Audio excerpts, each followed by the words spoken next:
This is Thoren with Anteater TV, and today we're going to be talking to students about Game of Thrones and who they think is going to sit upon the Iron Throne. Let's go find out.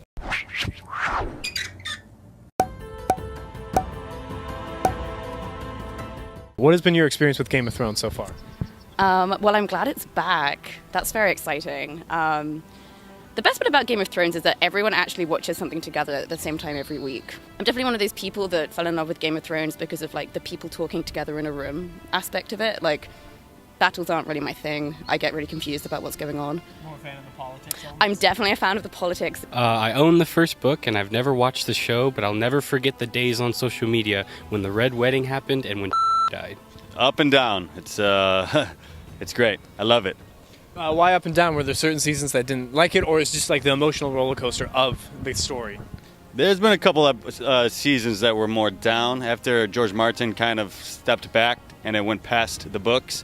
Kind of turned into more of little fan favorite. A lot of fan favors in there, I believe. I watched a single episode of Game of Thrones and I couldn't follow it, and then I shut off the TV halfway through and I never finished it. All right. Oh, what deterred you from continuing further with this experience, though? Mostly it felt like a cheap version of Lord of the Rings. Ooh, that's a hot take. Want to explain why? Well, I mean, they didn't have a solid Dumbledore figure, and they had not enough elves for my taste, or hobbits, and I'm really I'm a fan of the elves and hobbits. So you'd say that the hype culture around Game of Thrones is even more enjoyable than the show itself? Yes, I would say so, because I get to watch people blabber off on social media with the same 3 memes about the same 3 events. It never gets boring. So even if you don't partake in the fandom, it's just enjoyable outside of it? Yes, I would agree to that. Now, were you a book reader before this? Yes. Yeah, I watched the first season when it came out and then binged all the books in the interim between season 1 and season 2. So I've read them. They're not really fresh in the memory. Comparison between book and show. Thoughts? Still excellent. Books, obviously more detail and bigger world, but the show did good. The show's doing good. Would you recommend one medium over the other?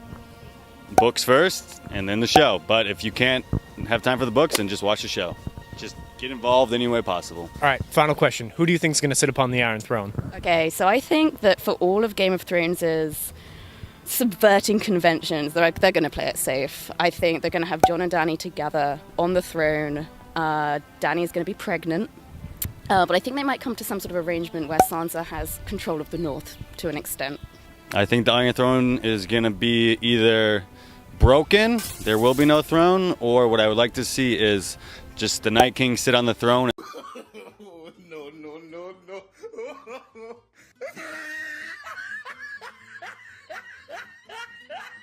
And the whole thing turned to ice. Ooh, it's a completely different theory. I'm here now on the wooden throne at UCI, and it seems that a lot of students have different opinions of who's going to sit upon the Iron Throne and different experiences. Some enjoying hype culture and others just the intense political elements of the show. But it seems like there's something there for everyone, whether in the format of memes or an enjoyable narrative. Catch you later.